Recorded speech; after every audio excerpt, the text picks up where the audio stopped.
Download करने। अध्याय 1 विज्ञान का अनूठा संसार। मनुष्य सदैव अपने आसपास के परिवेश के विषय में जानने के लिए उत्सुक रहता है। बचपन से ही हम अपने आसपास के क्षेत्र के बारे में खोजने लगते हैं और प्रश्न पूछने लगते हैं। विद्यालय के प्रारंभिक स्तर में पढ़ते हुए क्या आपने आसपास परिवेश के विषय में पता लगाकर और खोजकर आनंदित हुए? मध्य स्तर में भी हम अपने आसपास के इस सुंदर विश्व को जानने और समझने की रोचक यात्रा की ओर अग्रसर होते रहेंगे। और इसके लिए हमारे पास एक नया विषय है, विज्ञान। विज्ञान के इस अद्भुत संसार में आपका हार्दिक स्वागत है। विज्ञान क्या है? विज्ञान देखने, सोचने, समझने और कार्य करने का एक सशक्त माध्यम है जो विश्व के रहस्यों को परतें खोलता है। यह एक रोमांचक साहसिक कार्य की तरह है जहां हम प्रश्न पूछते हैं, प्रकृति के विभिन्न आयाम खोजते हैं और यह समझने का प्रयास करते हैं कि ये सब आखिर होता कैसे है। ये सब जानने के लिए सबसे महत्वपूर्ण है जिज्ञासा। जिज्ञासा का मतलब होता है जानने की इच्छा, और इसी जिज्ञासा से इस पुस्तक का शीर्षक भी आया है। अध्ययन, चाहे रेत के छोटे छोटे कणों का हो या बड़े बड़े पर्वतों का, एक घास के तिनके का हो या विस्तृत जंगल का, यह हमें सदा ही नित्य नई खोज के लिए प्रेरित और उत्साहित करता रहता है। क्या आपने कभी रात के आकाश में चमकते तारों को ध्यान से देखा है और सोचा है कि ये तारे चमकते क्यों हैं? आखिर फूल खिलते क्यों हैं? आप खिलते देखकर विस्मित हुए हैं कि कैसे पता चला कि ये कब खिलना है। ये सब विज्ञान द्वारा उजागर होने वाले अनेक रहस्यों के कुछ उदाहरण मात्र है। विज्ञान के बारे में रोचक बात यह है कि सर्वत्र है।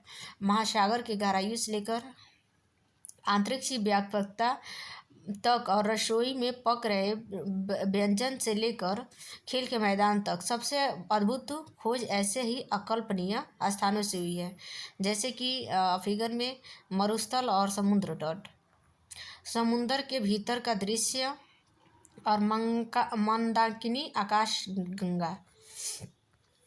विज्ञान एक व्यापक और अंतहीन जिज्ञासा पहेली जैसा है। हमारे द्वारा की गई प्रत्येक नई खोज इस पहेली का एक और टुकड़ा जोड़ देती है। आपको पता है कि यही तो पहेली का सबसे अच्छी बात है।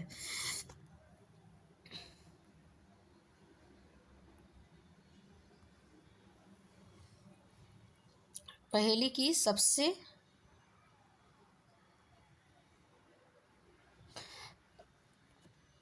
इसकी कोई सीमा नहीं है कि हम क्या खोज सकते हैं, क्योंकि ज्ञान का हर नया भाग नए प्रश्नों तथा खोज की ओर ले जाता है। हम कभी कभी देखते हैं कि इस पहेली का टुकड़ा गलत स्थान पर छोड़ दिया गया है। कभी कभी वहाँ से दूसरे स्थान पर ले जाने की आवश्यकता है। नई खोज प्रायः विश्व के बारे में हमें समझाती है। आप जैसे जैसे यह पुस्तक पढ़ेंगे, आपके सामने अनेक रोचक विचार आएंगे। आप कई नए प्रयोग करेंगे जो विचार करने के लिए प्रेरित करेंगे, और आप यह भी जानेंगे कि हमारे दैनिक जीवन में यह सब कैसे उपयोगी है। अनुमान लगाइए कि हम नई नई खोज करेंगे तो क्या होगा।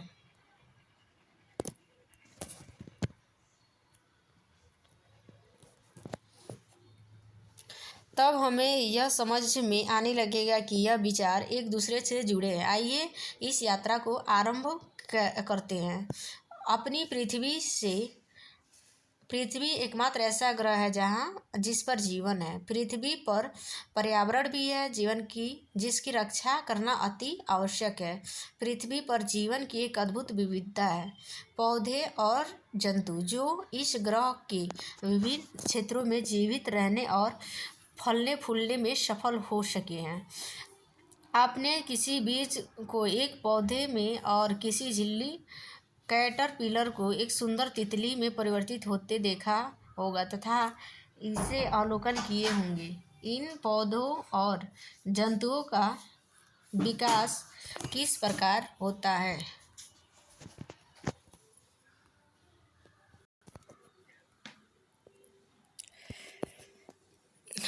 जैसे कि ये फिगर है,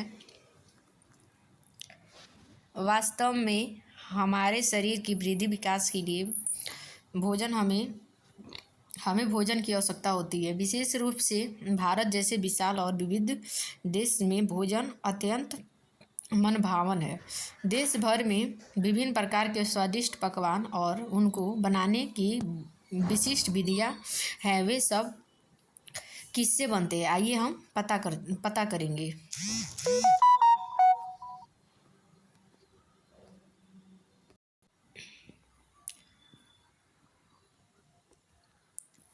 हमें जीवित रहने के लिए भोजन के साथ साथ जल की भी आवश्यकता होती है।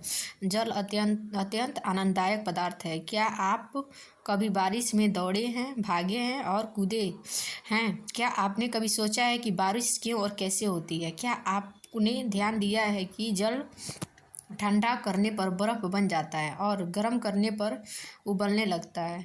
क्या आपको गर्मी में ठंड जल पीने या सर्दियों में गर्म जल पीने से नहाने में आनंद सॉरी सर्दियों में गर्म जल से नहाने में आनंद आता है?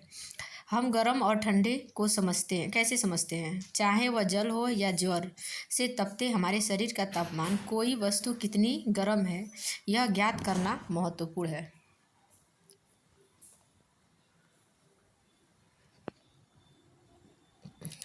यह है बारिश बनने की विधि। और फिर हमारे आसपास के अनेक प्रकार की वस्तुएं हैं जो किसी कागज़ पर हम लिखते हैं। धातु की चाबी, प्लास्टिक का पैमाना, हमारे बॉक्स में मिटाने वाला रबड़, बॉक्स को बंद करने वाला चुंबक, हमारे पहनने के कपड़े, दूध पीने वाला प्याला और बहुत सी अन्य वस्तुएं जो किससे बनी होती हैं? क्या विभिन्न पदार्थों से बनी और हम विभिन्न पदार्थों को एक दूसरे से कैसे पृथक करते हैं?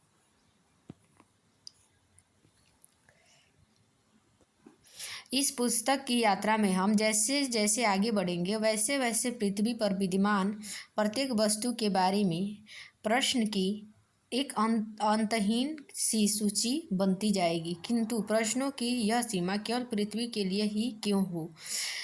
हम उससे परे सूर्य, चंद्रमा और आकाश में चमकने वाले लाखों तारे पर भी प्रश्न पूछ सकते हैं। चाहे आप किसी भी पत्ती की संरचना के बारे में जानना हो, या किसी कि वस्तुएं कैसे गति करती हैं, या मूंगफली के छिलके को कैसे अलग करते हैं। इस पुस्तक का प्रत्येक अध्याय आपकी जानने की इच्छा को जागृत करेगा। संभवतः आपके मन में अनेक प्रश्न भी पैदा करेगा। हम स्वयं अपने प्रश्नों के उत्तर ढूंढने का प्रयास कर सकते हैं। चाहे अपने ध्यान न दिया हो, फिर भी आप अनेक प्रश्न के उत्तर अब तक ढूंढ रहे होंगे। मान लीजिए कि आपकी कलम लिखना बंद कर देती है, तब आप क्या करेंगे? आप शायद अपने आप से ही प्रश्न पूछेंगे, मेरी कलम लिखना बंद क्यों कर दिया? आप यह अनुमान लगाएंगे कि कलम में स्याही समाप्त हो गई होगी। तब आप इस अनुमान की परीक्षण कलम खोलकर और रिफिल की स्याही जांच करेंगे। यदि यह खाली है तो आप जान पाएंगे कि आपका अनुमान सही था। मान लीजिए कि आप देखते हैं कि स्याही समाप्त ही नहीं हुई है, तब आप क्या करेंगे? आप एक समाप्त नहीं हुई तब आप क्या करेंगे? आप एक अनुमान लगाएंगे कि संभवतः स्याही सूख गई होगी। इसकी जांच के लिए यह अनुमान सही है या नहीं, आप कुछ और प्रयास करेंगे। वास्तव में विज्ञान ऐसे ही कार्य करता है। आपके जानने का प्रयास ही आपकी कलम लिखना क्यों बंद कर दिया, वैज्ञानिक विधि का एक उदाहरण है। क्रियाकलाप 1.1 आइए सोचे और लिखे। एक ऐसी अन्य समस्या के बारे में लिखे जिसे आपने हल करने का प्रयास किया हो। आपने किन चरणों का पालन किया। विज्ञान केवल तथ्यों आंकड़ों को याद करना अथवा केवल प्रयोग करना नहीं है। विज्ञान चरण दर चरण प्रक्रिया का पालन करते हुए हमारे प्रश्नों के उत्तर ढूंढने में भी सहायक होता है। वे कौन से चरण हैं जिनका अनुपालन कर सकते हैं। सबसे पहले हमें रुचिकर लगता है, जो हमें रुचिकर लगता है या जिसे हम समझ नहीं पाते हम उसका अवलोकन करते हैं। यह हमें अचंभित करता है और शायद हम उसके बारे में एक प्रश्न सोचते हैं। इसके बाद हम प्रश्न को संभावित उत्तर का अनुमान लगाते हैं। इस अनुमान का हम प्रयोगों और अधिक अवलोकन द्वारा सत्यापन करते हैं। इसके बाद हम परिणामों के विश्लेषण करने का प्रयास यह देखने के लिए करते हैं कि क्या वास्तव में प्रश्न का उत्तर प्राप्त हुआ या नहीं। वैज्ञानिक वे लोग होते हैं जो समस्याओं का हल ढूंढने या नई वस्तुओं की खोज करने के लिए वैज्ञानिक विधि का प्रयोग करते हैं। परंतु क्या कोई भी व्यक्ति वैज्ञानिक विधि का पालन करता है? कोई भी व्यक्ति जो वैज्ञानिक विधि का पालन करता है क्या वैज्ञानिक की तरह कार्य करता है? भोजन पकाने वाला व्यक्ति यह सोचकर हैरान हो सकता है कि दाल कुकर से बाहर कैसे निकली। क्या यह कुकर में भी बहुत अधिक पानी था? साइकिल की मरम्मत करने वाला व्यक्ति के बारे में सोचिए, जो यह ढूंढने का प्रयास कर रहा है कि टायर में हवा कैसे निकली, हवा कहाँ से बाहर निकल गई। यह कोई विद्युत ठीक करने वाला व्यक्ति यह ढूंढने का प्रयास कर रहा है कि विद्युत बल्ब क्यों नहीं जल रहा। क्या कोई समस्या बल्ब में है या स्विच में है। हम प्रश्न पूछने और उनके उत्तर ढूंढने का प्रयास करते हैं, जो एक तरह से सभी वैज्ञानिकों जैसा कार्य करते हैं। क्रियाकलाप 1.2 आइए सोचें और लिखें। आप दैनिक जीवन में ऐसी एक परिस्थिति का वर्णन करें जहां कोई व्यक्ति वैज्ञानिक विधि का अनुसरण करता है। क्या आपने अनुभव किया है कि हमारे दैनिक जीवन में ऐसी अनेक परिस्थितियां आती हैं जहां हम जाने अनजाने वैज्ञानिक विधि का प्रयोग करते हैं। हम सभी एक सीमा तक वैज्ञानिक विधियों का अनुप्रयोग करते हैं जो हमारी बड़ी समस्याओं को हल करने, एक ब्रह्मांड के रहस्यों का समाधान निकालने की क्षमता को बढ़ाती है। यह समझना आवश्यक है कि विज्ञान को समझने या सीखने के लिए जिज्ञासु होना और आसपास के वातावरण का अवलोकन करना सर्वोपरि है। जब हम जिज्ञासु होते हैं तब हम प्रश्न पूछने लगते हैं, कैसे और क्यों। स्मरण रखिए कि यह संसार वस्तुओं का एक भंडार है और हम नहीं जानते कि कितनी वस्तुएं हैं जिन्हें खोजना विशेष है। क्रियाकलाप 1.2 आइए विचार करें और लिखें।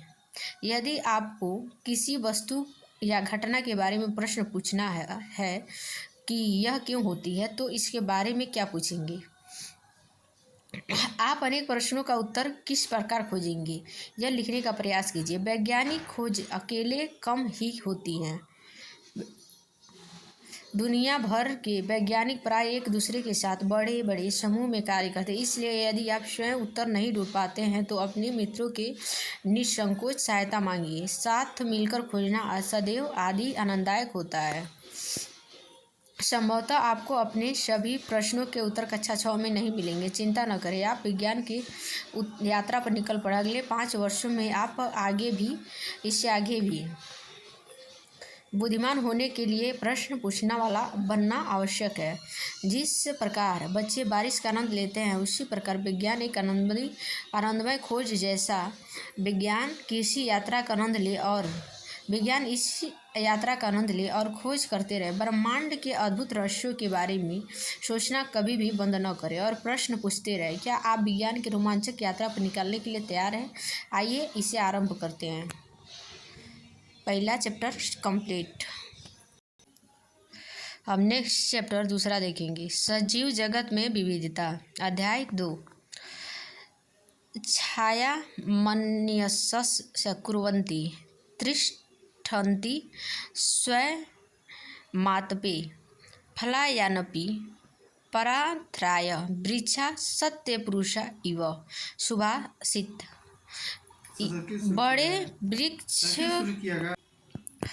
बड़े वृक्ष दूसरों को तो छाया देते हैं परंतु स्वयं कड़ी धूप में खड़े रहते हैं।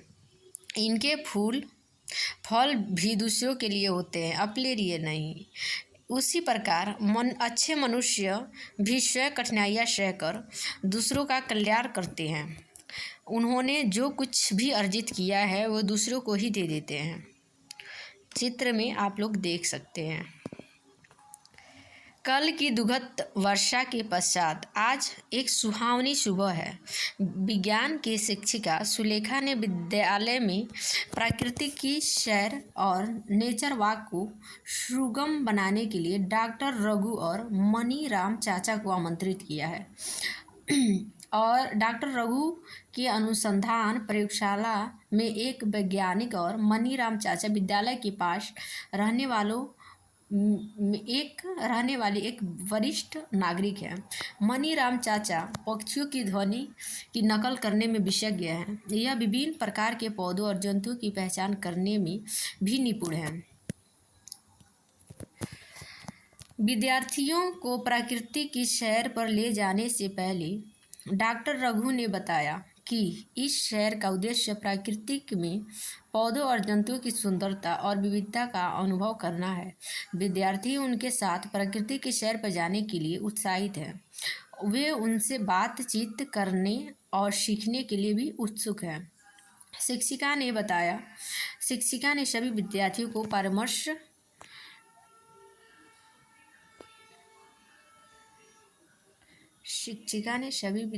को परामर्श दिया कि वे अपने साथ नोटबुक और पेन की बोतल लेकर चलें।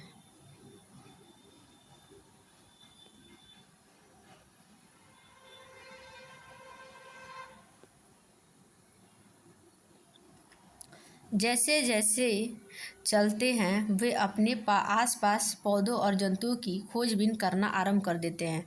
डॉक्टर रघु विद्यार्थियों को उद्यान मतलब पार्क और गंध की विविधता को महसूस करने के लिए कहते हैं। वे इस बात पर भी बल देते हैं कि हम सभी जीवित प्राणियों का सम्मान करें और उन्हें छेड़छाड़ न करते हुए उनका अवलोकन करें। मनी राम चाचा विद्यार्थियों से कहते हैं कि वे न केवल विभिन्न पौधों और जंतुओं को देखें बल्कि ध्यान से उनकी ध्वनियों को सुनें। विद्यार्थी विभिन्न प्रकार के पौधों को देखते हैं जिसमें घास, झाड़ियाँ, बड़े वृक्ष शामिल हैं। वे वृक्षों की शाखाओं में बैठे विभिन्न प्रकार के पक्षियों, एक फूल से दूसरे फूल पर मंडराती तितलियों और एक वृक्ष से दूसरे वृक्ष पर कूदते बंदरों का भी अवलोकन करें। वे अपने अवलोकनों को अपने नोटबुक में अंकित करते हैं और डॉक्टर रघु और मनी राम चाचा उनके बारे में चर्चा करते हैं। कोष्टक में देख लेते हैं। वाह, यह कितना आश्चर्यजनक है कि प्रत्येक पक्षी और उनका अपना विशिष्ट कलरव होता है। विद्यार्थी विभिन्न पक्षियों का कलरव मतलब चहचहाट सुनते हैं। डॉक्टर रघु बताते हैं कि प्रत्येक पक्षी की अपनी एक अलग चहचहाट होती है। यह प्रकृति में विविधता एक उदाहरण है। डॉक्टर मनी राम चाचा से कुछ पक्षियों की ध्वनि की नकल करने का अनुरोध करते हैं। मनी राम चाचा विभिन्न प्रकार के पक्षियों की ध्वनि का नकल करते हैं और उन्हें देखकर विद्यार्थी भी नकल करने लगते हैं। क्या आपने कभी आसपास विद्यमान विभिन्न प्रकार के पौधों और जंतुओं का अवलोकन किया है? अपने अवलोकन को अपने मित्रों और शिक्षकों के साथ साझा कीजिए और उन पर चर्चा कीजिए। 2.1 हमारे आसपास के पौधों और जंतुओं में विविधता। क्रियाकलाप 2.1 आइए खोजें और अंकित करें। अपने शिक्षक के साथ मिलकर विद्यालय के उद्यान या आसपास के उपवन में प्रकृति की सैर का कार्यक्रम बनाइए। प्रकृति की सैर करते समय विभिन्न पौधों, कीटों, पक्षियों और अन्य जंतुओं का अवलोकन करें। साथ ही मौसम की स्थिति जैसे गर्म, ठंडा या तेज हवा भी इत्यादि भी अंकित करें।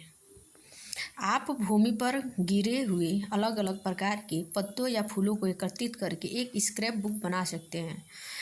प्राकृतिक में पौधों और जंतुओं के साथ छेड़छाड़ न करें, उनका ध्यान रखें। सुनिश्चित करें कि आप उद्यान में फूल पत्ती ना तोड़ें। विभिन्न प्रकार के तने, पत्तियों, फूलों और उनके अन्य रोमांचक जानकारी के बारे में किए गए अवलोकन को तालिका 2.1 में दिए गए रिक्त स्थानों में अंकित करें। और आपके लिए चित्र 2.1 तथा तालिका 2.1 में कुछ उदाहरण दिए गए हैं। जैसे कि ये घास है, ये तुलसी का पौधा है और ये गुड़हल का पुष्प है। कुछ पौधों की विभिन्न विशेषताओं का उदाहरण। तालिका 2.1 आसपास के विभिन्न पौधों का अवलोकन। चलिए, क्रम संख्या, स्थानीय मान, तना, पत्तियों की आकृति या अभिन्यास, फूल, कोई और अन्य अवलोकन या विशेषता नहीं। पहला, सामान्य घास, तना इसका कोमल और पतला होता है। पत्ती की आकृति, अभिन्यास, इनके तने के भिन्न बिंदुओं से एकांतरित रूप से एक पत्ता निकलता है। फूल नहीं होते हैं। कोई अन्य अवलोकन, हरी पत्तियां होती हैं। तुलसी कठोर और पतला होता है। पत्तियां जोड़ी एक दूसरे के सम्मुख व्यवस्थित होती हैं और गुलाबी और बैंगनी रंग का होता है फूल इसके, ठीक है। इसकी भी पत्तियां हरी होती हैं। गुड़हल कठोर होता है और नीम कठोर और मोटा होता है। चिकनी सतह वाली पत्तियां होती हैं। अन्य, आपने जिन पौधों का अवलोकन किया उनमें क्या समानताएं, क्या विभिन्नताएं पाई? आपने देखा होगा कि पौधे विभिन्न प्रकार की विशेषताएं पाई, जैसे लंबा व छोटा, कठोर, कोमल तना, विभिन्न आकृतियों की पत्तियां, तने का पत्तियों का विन्यास, फूलों के रंग, आकार, सुगंध में भिन्नता।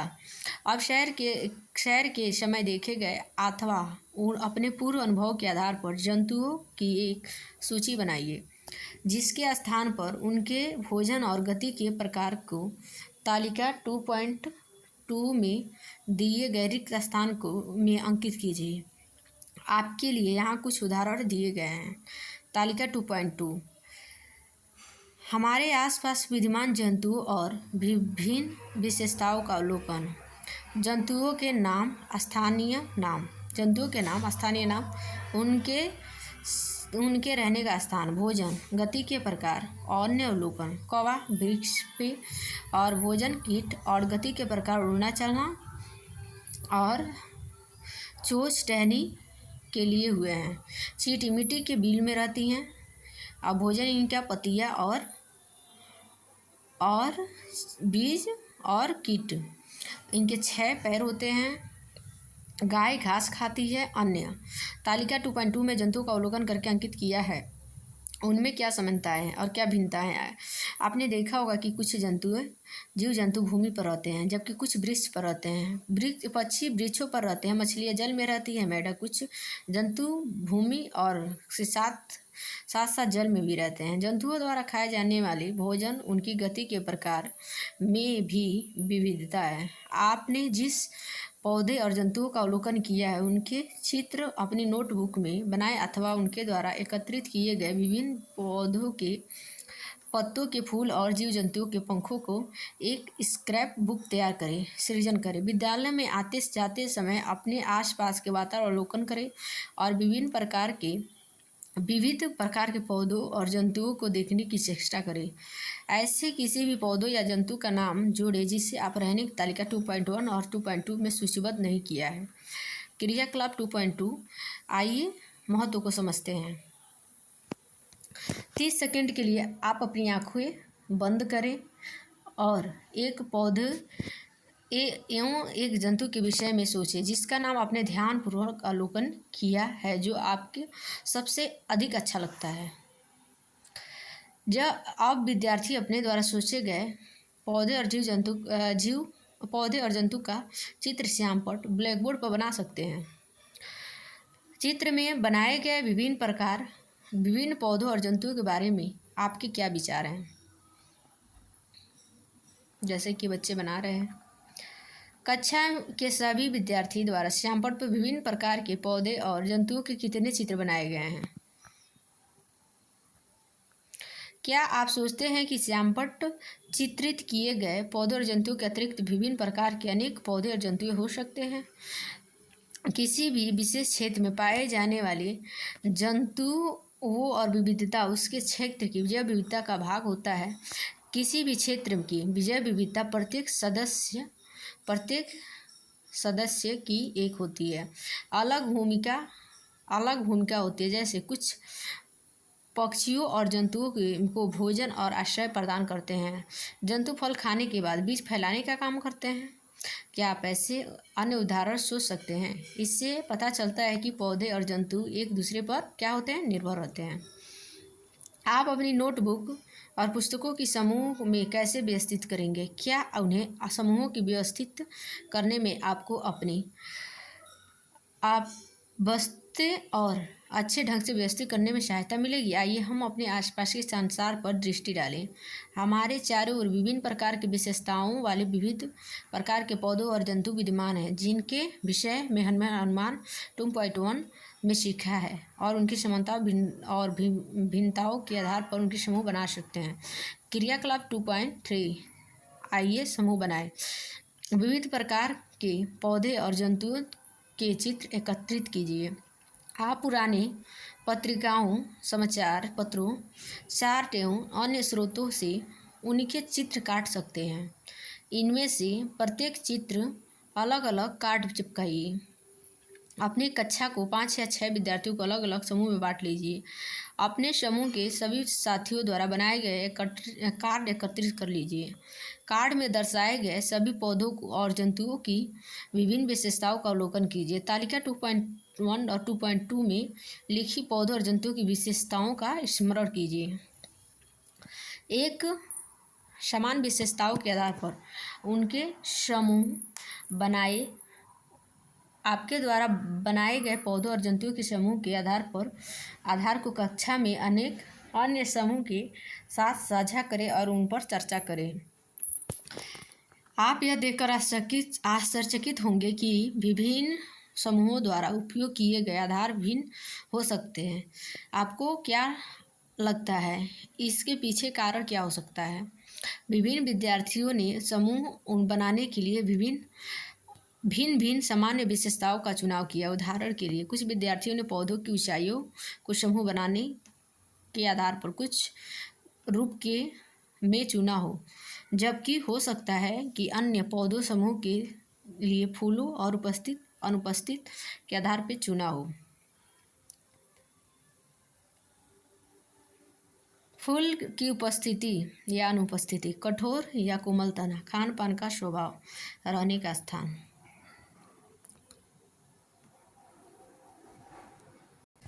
संभवतः अपने जंतुओं की विविध विशेषताओं के आधार पर उनके समूह बनाए होंगे, जैसे वे क्या खाते हैं, कहाँ रहते हैं, किस रंग के होते हैं, कैसे चलते हैं। समूह बनाने का क्या महत्व है? समूह बनाने से पौधों और जंतुओं को उनकी समानताओं और विभिन्नताओं के आधार को समझना, अध्ययन करना सरल हो जाता है। आप समूह बनाने के महत्व के विषय में अध्याय हमारे आसपास सामग्री और अधिक जानेंगे।